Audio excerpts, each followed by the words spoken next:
बिस्मिल्लाहिर्रहमानिर्रहीम। Class 10th mathematics में हम डिस्कस कर रहे हैं एक्सरसाइज 20.3 और 20.3 के 4 सवालात हमने पिछले सेशन में डिस्कस किए थे वीडियो लेक्चर नंबर 5 में। आज के इस सेशन में हम डिस्कस करेंगे क्वेश्चन नंबर 5 के 2 पार्ट्स और क्वेश्चन नंबर 6 के 2 पार्ट्स। तो लेट्स स्टार्ट। कहते हैं फाइंड द वैल्यू ऑफ के की वो वैल्यू बताएं जिसके तहत रूट्स इस इक्वेशन के सेटिस्फाई दिस रिलेशन, इस रिलेशन को सेटिस्फाई करते हैं। हम कहते हैं कि let alpha and beta are the roots of given equation, are the roots of given equation. और गिवन इक्वेशन हमारे पास क्या है? 5x square minus 7x plus k minus 2। अब वी नो दैट, हम ये जानते हैं कि सम ऑफ रूट्स किसके इक्वल होता है? माइनस बी अपॉन ए के। और प्रोडक्ट ऑफ रूट्स किसके इक्वल होता है? सी अपॉन ए के। इस दफा उसने एक रिलेशन भी दिया हुआ है और वो रिलेशन में यहाँ पर ये लिख देता हूँ, and 2 alpha plus 5 beta is equal to 1। You have been given this relation कि twice of alpha plus 5 times beta is equal to 1 होगा। हम यहाँ पर सम ऑफ रूट्स और प्रोडक्ट ऑफ रूट्स जो इन्फॉर्मेशन हमें मालूम है उसको यहाँ यूज कर लेते हैं। सम ऑफ रूट्स, तो सम ऑफ रूट्स किसकी इक्वल आ जाएगा बेटा? Minus b. बी की वैल्यू क्या बनेगी यहाँ पर? कोफिशिएंट ऑफ एक्स माइनस 7, और ए की वैल्यू कितनी है बेटा? 5। तो सम ऑफ रूट्स आ गया हमारे पास 7 upon 5। Let's call it equation number 1। इसी तरह यहाँ प्रोडक्ट ऑफ रूट्स हम निकाल लेते हैं, सी अपॉन ए। सी कहते हैं कांस्टेंट को, के माइनस 2 डिवाइडेड बाय ए की वैल्यू कितनी है? 5। Call it equation number 2। और ये जो इक्वेशन हमें गिवन है ये इक्वेशन नंबर 3 है। तो हमारे पास 3 इक्वेशंस आ गई। हमारे पास कितनी इक्वेशंस अवेलेबल है? 3। कौन कौन सी? Number 1, alpha plus beta is equal to 7 upon 5। Number 2, alpha beta is equal to C upon A, या alpha beta is equal to k minus 2 upon 5। और तीसरी इक्वेशन हमें, तीसरा रिलेशन हमें ये गिवन है, 2 alpha plus 5 beta is equal to 1। तो ये बीन गिवन 3 रिलेशंस। इन 3 रिलेशंस को हम देखें किस तरह से यूज करते हैं। अगर मैं इक्वेशन 1 और इक्वेशन 3 को साइमल्टेनियसली सॉल्व कर लूं, इसकी थोड़ी सी प्रेजेंटेशन सही कर लेता हूं। हमारे सामने इक्वेशन नंबर 1 है, हमारे सामने इक्वेशन नंबर 3 है। इन्हें हम साइमल्टेनियसली सॉल्व कर लेते हैं, यानी अल्फा और बीटा के लिए, क्योंकि ये इक्वेशन भी लीनियर है और ये वाली इक्वेशन भी लीनियर है। तो इक्वेशन 1 को हम मल्टीप्लाई कर देते हैं 2 से, ताकि ये 2 अल्फा हो जाए और ये भी 2 अल्फा हो जाए। हम सब्ट्रैक्ट करेंगे तो अल्फा रिमूव हो जाएगा, अल्फा जो है वो एलिमिनेट हो जाएगा, बीटा की वैल्यू आ जाएगी। तो इक्वेशन 1 को हम मल्टीप्लाई बाय 2 कर देते हैं। ये हो जाएगा कितना? 2 अल्फा। ये हो जाएगा कितना? 2 बीटा। और ये हो जाएगा 14 अपॉन 5। 2 से हमने मल्टीप्लाई कर लिया। इक्वेशन नंबर 3 हमें ये सजेस्ट कर रही है कि 2 अल्फा प्लस 5 बीटा किसके इक्वल है? 1 के। जस्ट सब्ट्रैक्ट दीज इक्वेशंस, इन दोनों को आप सब्ट्रैक्ट कर दें। आप जानते हैं कि जब सब्ट्रैक्शन करते हैं तो साइन चेंज हो जाती है, जो प्लस है वो माइनस। 2 अल्फा से 2 अल्फा कैंसिल हो गया, 2 बीटा में से 5 बीटा माइनस कर दें तो रह जाएगा माइनस का 3 बीटा। यहां बचा 14 upon 5 minus 1, 14 upon 5 minus 1, minus 3 beta equal आ गया। इसमें हम 5 एलसीएम ले लेते हैं, ऊपर बचेगा 14 माइनस 5। 14 में से 5 लेस कर दीजिए, 14 में से 5 माइनस कर दें और ये माइनस 3 को क्रॉस मल्टीप्लाई कर दें। 14 में से 5 माइनस करेंगे तो रह जाएगा 9 डिवाइडेड बाय 5। ये माइनस 3 इधर मल्टीप्लाई हो रहा था, राइट हैंड साइड पर जाकर डिवाइड हो गया। बीटा की वैल्यू हो जाएगी 9 डिवाइडेड बाय माइनस 15। अब 3 के टेबल में दोनों कैंसिल हो सकते हैं, इसको कैंसिल कर दें तो बीटा की वैल्यू आ जाएगी हमारे पास कितनी? अपॉन में अगर माइनस बच जाए तो उसको अपॉन में लिखा नहीं जाता, better right it in numerator. तो माइनस 3 3 जा 9, 3 5 जा 15। हमारे पास बीटा की वैल्यू आ गई। अब हम इस बीटा की वैल्यू को चाहें तो इक्वेशन नंबर 1 में पुट कर दें, चाहें तो इक्वेशन नंबर 3 में पुट कर दें। तो दोनों सूरतों में हमें अल्फा की वैल्यू मिल जाएगी। तो let's put beta in equation number 1। Putting beta in equation number 1। Equation number 1 क्या थी? कि अल्फा प्लस बीटा इक्वल है, किसकी इक्वल है? 7 अपॉन 5 के। तो अल्फा प्लस बीटा की जगह हमने 7 अपॉन 5 लिखा, अल्फा प्लस बीटा, बीटा की वैल्यू हमने क्या निकाली है -3/5, तो बीटा की जगह -3/5 इज इक्वल टू 7/5। इधर -3/5 है, राइट पर ले जाइए, प्लस 7/5 प्लस 3/5, 5 इसमें एलसीएम आ जाएगा, ऊपर बचेगा हमारे पास 7 प्लस 3 और साथ में 3 प्लस कर दो, कितना रह जाएगा 10, 10/5 और 10/5 का मतलब अल्फा की वैल्यू कितनी आ गई 2। हमें अल्फा भी मिल गया और हमें बीटा भी मिल गया। अब हम अल्फा और बीटा को ले जाएंगे इक्वेशन नंबर 2 में।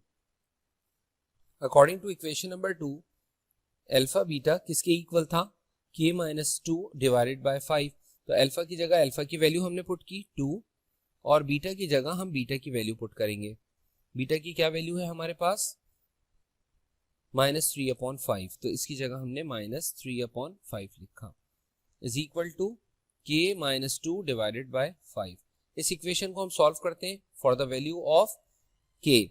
दोनों तरफ के 5 डिनोमिनेटर के कैंसिल हो गए, यहां रह गया माइनस का 6, यहां रह गया k-2, -2 लेफ्ट पर ले आओ +2 और k की वैल्यू आपने निकाली कितनी -4। So this would be your required answer. देखते हैं क्वेश्चन नंबर 5 का पार्ट नंबर 2। कहते हैं find the value of k की वो वैल्यू बताएं जिसके तहत रूट्स इस इक्वेशन के इस रिलेशन को सेटिस्फाई करते हो। तो let alpha and beta are the roots of given equation, और गिवन इक्वेशन हमारे पास क्या है 3x² - 2x + 7k + 2 = 0। We know that, हम जानते हैं कि सम ऑफ रूट्स का फॉर्मूला क्या है। We know that sum of roots is equal to -b/a, alpha plus beta is equal to -b क्या है यहाँ पर -2, a की वैल्यू कितनी है बेटा 3, तो सम ऑफ रूट्स की वैल्यू आ गई हमारे पास कितनी 2/3। Let's call it equation number 1 and अब आ जाए प्रोडक्ट ऑफ रूट्स। हम जानते हैं कि प्रोडक्ट ऑफ रूट्स का फॉर्मूला क्या है alpha beta is equal to c/a, alpha beta c की वैल्यू क्या है 7k + 2 डिवाइडेड बाय a की वैल्यू कितनी है 3। Let's call it equation number 2 and तीसरी इक्वेशन आपको गिवन है, तीसरी इक्वेशन क्या गिवन है 7α - 3β = 18, राइट। तो ये आपके पास तीन इक्वेशंस आ गई। अब इन तीनों इक्वेशंस को हम सॉल्व करते हैं।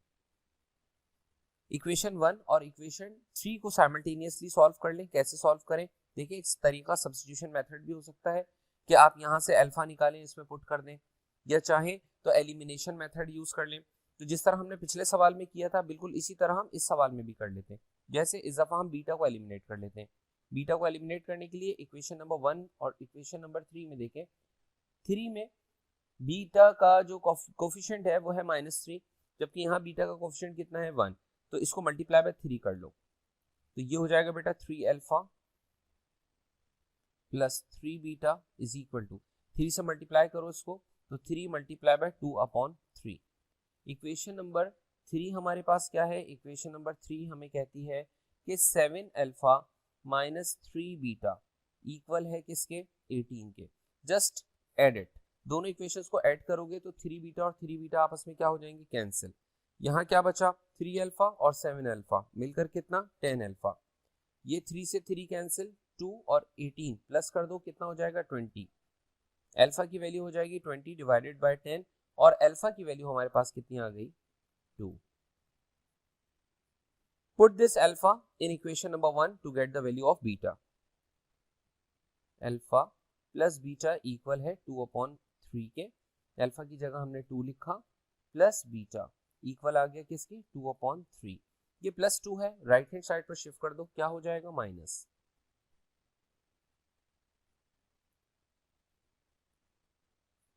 थ्री एलसीएम 2 - 3 2 = 6, तो बीटा की वैल्यू आ गई हमारे पास कितनी -4/3। हमारे पास अल्फा बीटा दोनों आ गए। अल्फा बीटा को उठाकर लेके जाएं और इक्वेशन नंबर 2 में पुट कर दें। हमने लिखा putting alpha and beta in equation 2। Equation 2 में इसको पुट कर दें तो अल्फा की वैल्यू हमने क्या निकाली थी, अल्फा की वैल्यू हमने निकाली थी अभी 2 और बीटा की वैल्यू -4/3। तो अल्फा की जगह 2 और बीटा की जगह -4/3। 7k + 2 डिवाइडेड बाय 3, दोनों तरफ के डिनोमिनेटर हो गए कैंसिल। 2 × -4 -8, 7k + 2, ये +2 लेफ्ट पर ले आइए, -2 हो जाएगा, ये बन जाएगा आपके पास -8 - 2 is equal to 7 times k, -10 is equal to 7k, -10 divided by 7 is equal to k, या k is equal to -10/7 which is your required value of k। Next question देखें, सवाल नंबर 6 में हमसे कहते हैं find the value of p। p की वो वैल्यू बताएं जिसके तहत sum and product of roots of following quadratic equation are equal to given number 4। इस इक्वेशन के दो रूट्स हैं और अल्फा और बीटा इस इक्वेशन के दो रूट्स, दोनों आपस में sum of roots and product of roots equal है। किसके इक्वल है? 4 के। तो let alpha and beta are the roots of given equation. Let's solve it. It's part number 1। Since हमें पता है कि गिवन क्या है कि alpha plus beta sum of roots equal है किसके? Product of roots. Product of roots कितना है? Alpha beta. Sum of roots किसके इक्वल होता है? -b/a। और प्रोडक्ट ऑफ रूट्स किसके इक्वल होता है? c/a। a से a क्या हो गया? कैंसिल। -b, b की वैल्यू क्या है? 7p - 5। यहाँ c कांस्टेंट कितना है? 3p - 10। सिंप्लीफाई कर लो बेटा, ये हो जाएगा -7p + 5 is equal to 3 times p - 10। इसको आप लेफ्ट हैंड साइड पर, इसको राइट हैंड साइड पर ले जाएं। -7p - 3p -10 - 5, ये हो जाएगा बेटा माइनस का 10p इज इक्वल टू -15। दोनों तरफ के नेगेटिव आपस में हो गए कैंसिल। p फाइंड करने के लिए 10 को क्रॉस मल्टीप्लाई करें, 15 डिवाइडेड बाय 10 और p की वैल्यू आ गई 5 3 = 15 और 5 2 = 10। तो ये वैल्यू ऑफ p। इसी तरह देखें पार्ट नंबर 2। पार्ट नंबर 2 में सेम वर्किंग, सेम सिचुएशन, इस दफा सिर्फ इक्वेशन चेंज है। हमने वही कहा कि let alpha and beta are the roots of the given equation. Let alpha and beta are the roots of given equation. और गिवन इक्वेशन क्या है? गिवन इक्वेशन है 4x² - 5p + 3 times x + 17 - 9p। According to given condition, सवाल में दी गई condition के मुताबिक सम ऑफ रूट्स इक्वल है प्रोडक्ट ऑफ रूट्स के। तो सम ऑफ रूट्स का फॉर्मूला क्या है? -b/a। और प्रोडक्ट ऑफ रूट्स किसके इक्वल होता है? c/a के। a से a हो गया cancel. -b coefficient of x क्या है? Coefficient of x -5p + 3 equal to c क्या है? 17 - 9p। सिंप्लीफाई करो, माइनस माइनस प्लस, ये हो जाएगा 5p + 3 is equal to 17 - 9p। 9p को लेफ्ट हैंड साइड, 3 को राइट हैंड साइड पर ले जाओ, ये हो जाएगा 5p + 9p, ये हो जाएगा 17 - 3। 5p और 9p ऐड होकर कितने हो जाएंगे? 14p। और 17 में से 3 माइनस कर दो, कितना रह जाएगा? 14, 14। तो p की वैल्यू कितनी आ जाएगी? 14 divided by 14 and p is equal to 1। So this is your required answer. तो ये थी एक्सरसाइज 20.3। मिलते हैं नेक्स्ट सेशन में, नेक्स्ट वीडियो लेक्चर 7 में। उसमें हम एक्सरसाइज 20.4 स्टार्ट करेंगे। Thank you very much. अल्लाह हाफिज।